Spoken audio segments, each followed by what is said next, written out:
welcome back once again. It's your host, the G-Man, as we continue with our 2016 team-by-team NFL preview. Today we're going to talk about the Washington Redskins. The Redskins came out of nowhere last year after starting the year abysmally on defense to win a division.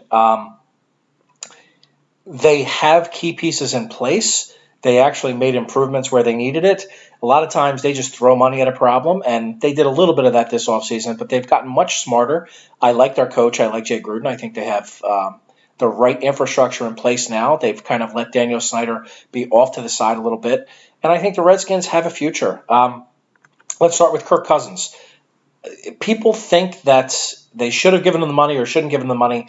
I think they handled it exactly correctly. Kirk Cousins had a real good year, wasn't supposed to be the starter, stepped in, played all year, but he hasn't proven it. He can still make the big mistake. Why not pay him a lot of money for 1 year? People worry that he's not going to play well or he's going to be upset. There's nobody who's upset enough after 1 year making $20 million a year that next year, if you offer him $22 million a year because he proves himself, is going to walk away. He either proves himself and he gets paid, or he doesn't prove himself and you're not locked in with him moving forward if you're the Redskins. I think they've handled that exactly correctly.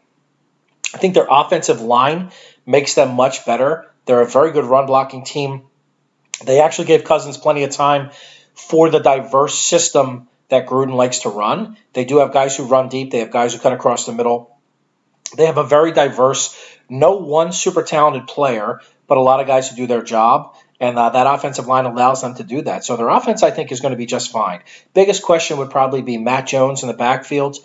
They did get rid of Alfred Morris. He signed a fairly big deal with Dallas. He had a lot of wear and tear on him, and last year he had fallen off the table pretty significantly, so it was probably time to do that. I just don't know that Matt Jones is the guy I trust to turn it all over to. Chris Thompson's their third down back. He's not a real threat. Deep threat is Deshaun Jackson. Pierre Garçon's the possession guy, and then you have Jamison Crowder, who I like quite a bit. They also signed Josh Doxson, which is a big surprise. I didn't think they needed a wide receiver because I'm a big believer in Jamison Crowder, but Doxson has tons of talent. Maybe they see him as the eventual replacement to Deshaun Jackson, but I don't think you're going to put him on the sideline all year this year. I think he's going to get some time, so I think he helps them be a more dynamic offense. The last piece of their offense is probably the best piece of their offense, and that's Jordan Reed. Uber talented guy who's been hurt a lot of times in his career, a lot of concussion problems, but when he plays, he's going to be tremendous. So Jordan Reed is probably their number one option. He showed it last year. Him and Cousins really had a chemistry. They'll do well.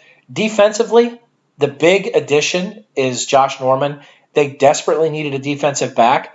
They signed one, which allows their other D-back, who was their number one, to slide over and play the number two. Much improved. Pass rush is just fine. Linebackers are athletic. I think their defense is going to be dramatically improved, which is going to help them. I do think their schedule is a little difficult, and Cousins still worries me a little bit. So I'm calling for them to go 9-7. I do think they're the best team in the NFC East. I think all those teams are kind of lumped together. And if anyone has a chance to really separate themselves, I do think it's the Redskins. But I'm going to call for 9-7 and probably a division championship, which gets them into the playoff for your Washington Redskins. So with your 2016 team-by-team preview of the Washington Redskins, I'm your host, the G-Man, and I am out.